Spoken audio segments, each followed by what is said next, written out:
From fresh paint, now shiny parts await. Our 67 El Camino giveaway enters the final stage of assembly. That and more today on Truck Tech. Good.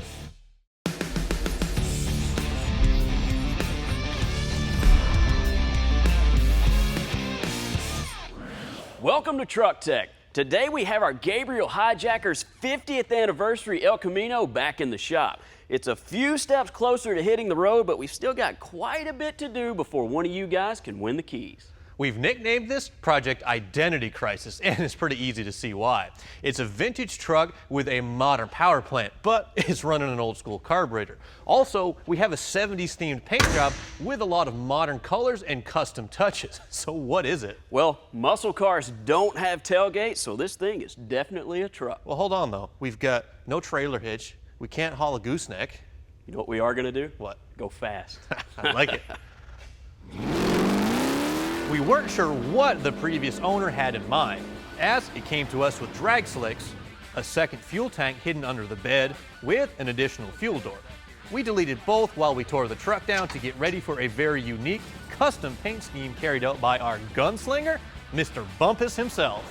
I don't know about that, but what I do know is Gabriel Shock sent us a rendering, and it was my job to make it happen. I started with a sealer on the firewall, then a few coats of satin aluminum. We dropped in our new engine and trans. And with the entire truck in sealer, it was onto the paint booth for its coat of many colors. I started with the orange pinstripe. Metallic blue base covered the body and bedside panels. Ghost flames were drawn with tape and laid down with an airbrush front to back. The fade effect on the hood started with a PPG yellow, then orange.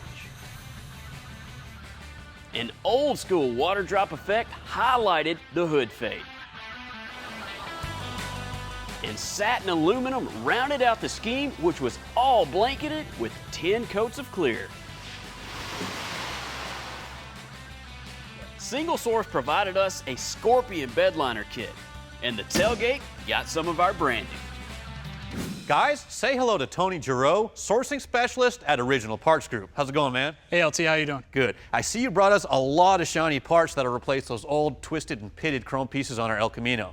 Yeah, definitely. What we have for you on our restoration parts are our front and rear bumper kits, our bed and tailgate trim, our grille kit and hood molding, our taillight lenses, exterior mirrors, and cab trim all ready to go on the vehicle. Now, as I understand it, OPGI actually manufactures all their own trim parts. Is that right? All the exterior restoration parts that you see here today are manufactured by OPGI. And that means they fit right out of the box. You know, you don't have to tweak them or twist them or anything like that. Exactly. What we try to do is we try to test fit all these parts on a vehicle before we manufacture them. So we can make sure that not only do they fit good, but they also look good as well. Well, you have the A-body basically covered bumper to bumper for exterior parts. Tell me about some of those interior parts you have over there. Yeah, some of the stuff we have over here are our SS gauge conversion kit, our steering wheel, and even our custom bucket seat right behind us. All that stuff you can order from our free catalog. So it looks like you could build a complete GM A-body with OPGI parts. What other models do you supply parts for? Yeah, so not only are we the authority in GM A-body restoration, but we also carry full-size Pontiac, Cadillac, Riviera, and GM G-body, and we're really proud of our new Buick Grand National and Regal lines as well.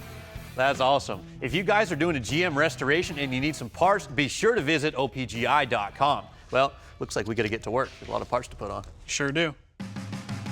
You know, we could have gone through and we could have re-chromed all of our old original pieces of body trim, but that would have been very expensive. Probably cost us a couple $1,000, and we would have had to wait probably a month or so to get it back from the chrome shop. So by installing these OPGI trim parts, we save ourselves a tremendous amount of time and money. It's not every day you get to do a vintage themed vehicle like this. We got to add a lot of colors. I got let loose on the paint, so I had a lot of fun, and I can't wait to see this thing go down the road. You did a good job on this glass. Oh, it's the cleanest glass I've ever installed. Sound effects.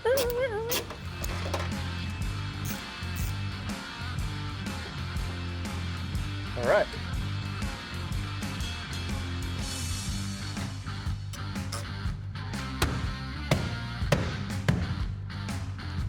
We're going to use the original glass we pulled out of the El Camino because whoever restored this a little while back must have put new glass in it because it's all in really good shape. Yep, it's looking good. Interior and suspension are next.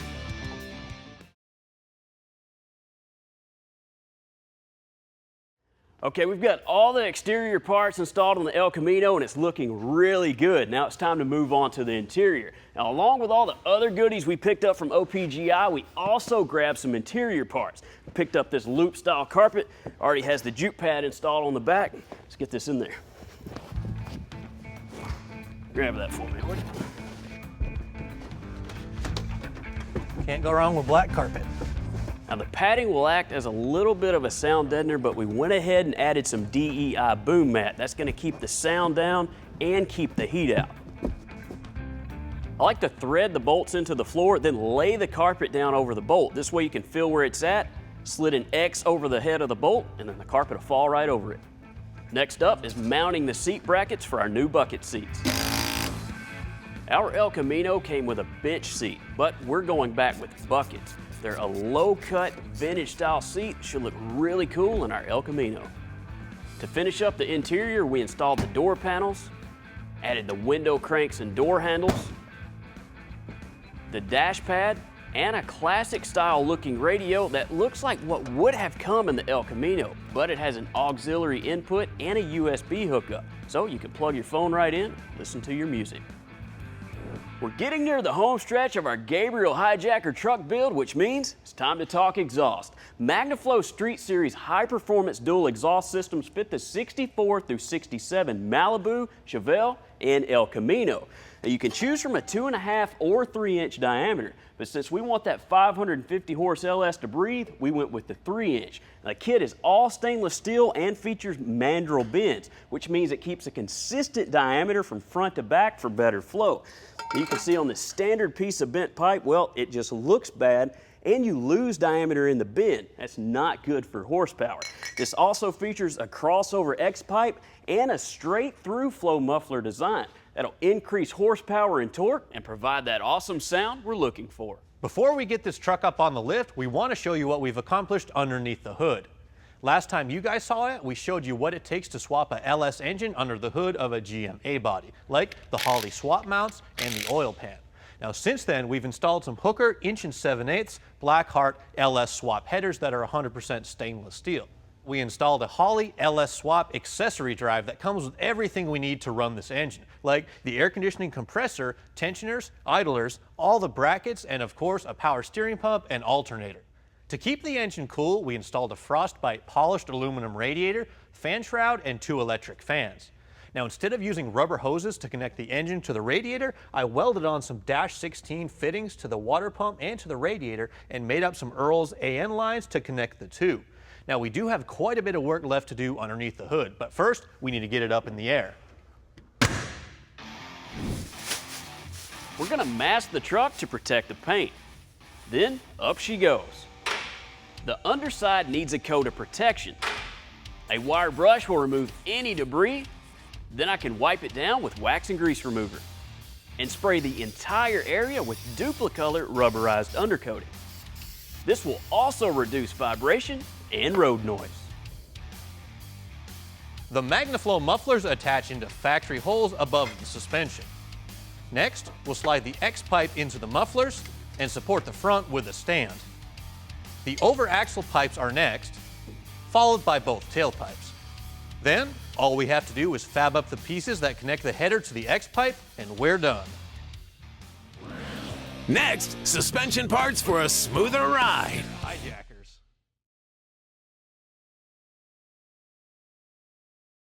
With 550 horsepower under the hood, our 67 Elky is going to lay down some serious rubber, and that stock suspension would definitely cause some dramatic wheel hop. We want to make sure we keep that rear axle exactly where it needs to be every time we launch. So we went over to Summit Racing and picked up a set of QA1 high-performance trailing arms. These box lowers are much stiffer than the flimsy stamped originals, and they won't deflect under power. For the uppers, we opted for a set of heavy-duty adjustable trailing arms. This way we can adjust our pinion angle and dial everything in to where we make a perfect launch every time. And we also grabbed a new set of coils. This truck had a funky suspension setup, so I'll get rid of the old junk first. 2 coils. Well, I've torn apart a lot of trucks and cars, and I'm here to tell you, I've seen a lot of weird stuff, but this one's on top of the list. Once we removed the upper control arm, we noticed the bushings were dry rotted. We'll take the time now to swap them out. It's kind of a pain, but new urethane bushings will give the El Camino much better handling. The new upper control arm can be installed, followed by the lower. Perfect. Then the new coil springs can be slid into place and the rear axle raised up, finishing up our rear suspension overhaul. Gabriel's been around much longer than 50 years, and they can be credited with a lot of innovations in suspension design. You might not know this, but they actually invented the automotive shock absorber in 1907. They also invented the first hydraulic shock absorber in 1918 and the first air adjustable shock, the HiJacker, in 1967. Now, Gabriel's kept up with modern technology, and today they offer a wide range of shocks and struts that fit many different vehicles, and they have many different grades that fit a variety of budgets. And the most exciting development are preloaded strut assemblies. These will save you time during installation because you don't have to mess around with specialized tools swapping over your original spring and top mount. This is the Guardian Ready Mount, and it's a perfect entry-level strut. It features an OE grade steel coil spring, and it will give your vehicle a smooth, plush ride using conventional disc style valving. Now, this is the Ultra Ready Mount, and is based on the premium Ultra Strut. Now, this will maintain greater vehicle agility and responsiveness at higher speed, and either one of these strut assemblies can be bolted directly to your vehicle with zero modification required. Another thing Gabriel is known for is their extensive light-duty product line, with the full range including the Guardian, the Pro Guard, the Ultra, and of course the top-of-the-line Max Control. The large bore monotube design means quicker reaction, resulting in a smoother, more comfortable ride. They're made from DOM tubing for an extended service life, and these will give you best-in-class ride and handling.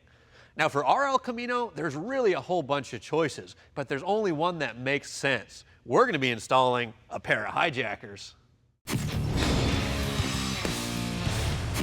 We just installed a new upholstery kit in our El Camino. It's an inexpensive and easy way to add new interior to your ride. But I know a lot of you guys out there would love to be able to craft your own upholstery. But the most intimidating thing that keeps people from doing just that is running a sewing machine. I've seen guys cover their own door panels, install headliners and carpet, and do a really awesome job, but then bring me their seats to recover just because they have to run one of these. So today, I'm going to show you the basics on how to set up and run this sewing machine. This is a typical industrial style sewing machine. It's ideal for automotive upholstery, inexpensive, and for you beginners, it will do just about everything you would need.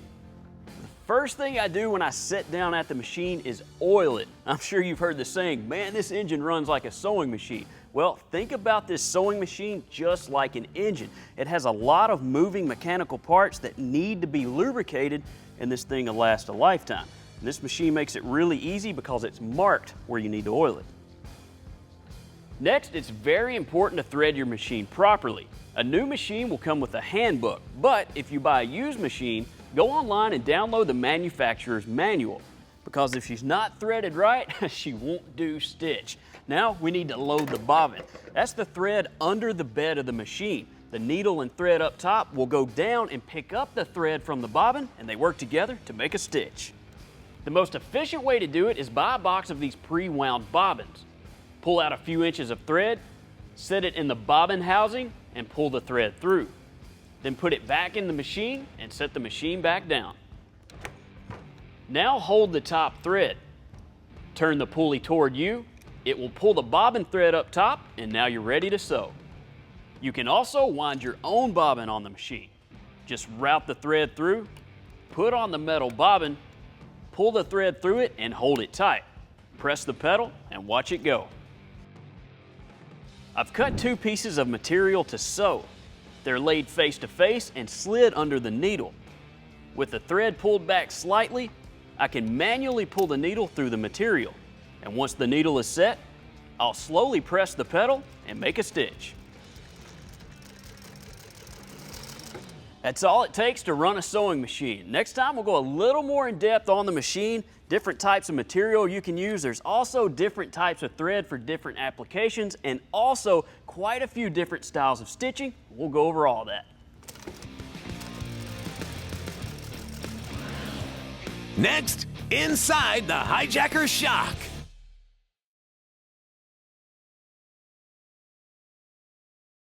We're back putting the finishing touches on our Gabriel HiJackers 50th anniversary El Camino. Now the HiJacker is a versatile air shock that has quite a history, not only known for its 1,100-pound load leveling capacity, but also for an alternative use that Gabriel never intended. Almost as soon as HiJackers were released, street racers bolted them onto the rear of their muscle cars. Jacking up the rear end with a set of HiJackers let you run bigger, wider tires, providing better traction. It was an easy, affordable way to increase speed that quickly caught on coast to coast, solidifying its legacy in street racing lore. For everyday driving, the HiJacker acts as a normal shock. It uses an internal piston that moves back and forth in an oil mixture to dampen the motion over bumpy terrain. The piston has small valves that allow precise amounts of oil to pass through as the shock extends and retracts, and this controlled fluid transfer is what creates the dampening effect. To gain extra support for heavy loads, compressed air inflates an internal bladder and extends the shock, providing the additional lifting force.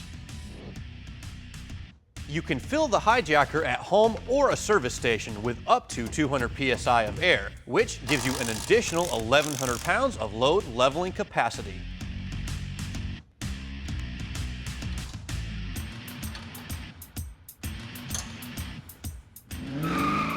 When working in a shop, there's always a mess that needs to be cleaned up.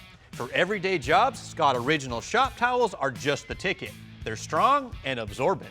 For those tougher jobs, use Scott Heavy Duty. They're 3 times stronger when wet, plus resistant to solvents, which means they're perfect in the parts washer. For those shiny detail jobs on glass and chrome, use Scott Glass Towels. They're made from a special low lint, low streaking formula that'll leave your truck looking awesome. Grab one of each for your truck today. For a smooth running diesel engine, it's critical that you have clean fuel injectors. Seafoam motor treatment restores injector spray patterns, removes soot and carbon, recovers lost fuel volume, and reclaims engine power. Works with gas and ethanol blends, and biodiesel as well. Just add a can to your tank every time you change your fuel filter. The more you add, the better it cleans. Get some at your favorite automotive retailer. We went round and round about what wheels and tires to choose for our Gabriel giveaway. And nothing says vintage street machine like a skinny tire up front and a fatty in the rear. This is Mickey Thompson's ET Street SS in a 275/60/15. They're DOT approved and are made from the same compound as their quickest drag radial. And up front are their Sportsman SR in 26x8x15.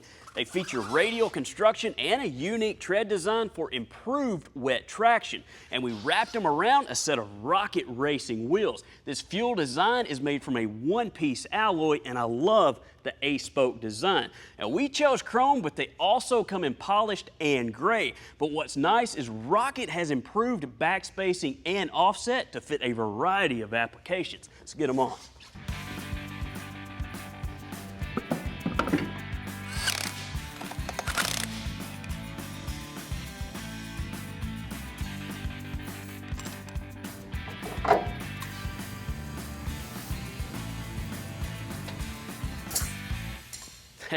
That's it, man. That was that old school look we were going for. Total 70s vibe, you know? I really dig it. Well, the truck's pretty much done. We've got a couple small things we have to finish up. The electrical needs to be finished up. We'll get a tweak on the carburetor, but that's pretty much it. You know what? This truck was a lot of fun to build, and it's going to make a really cool ride for somebody, but I think we need to get it out and light those tires up. Well, you know what? I got us an extra pair, so we're good to have some fun. We're going to need them.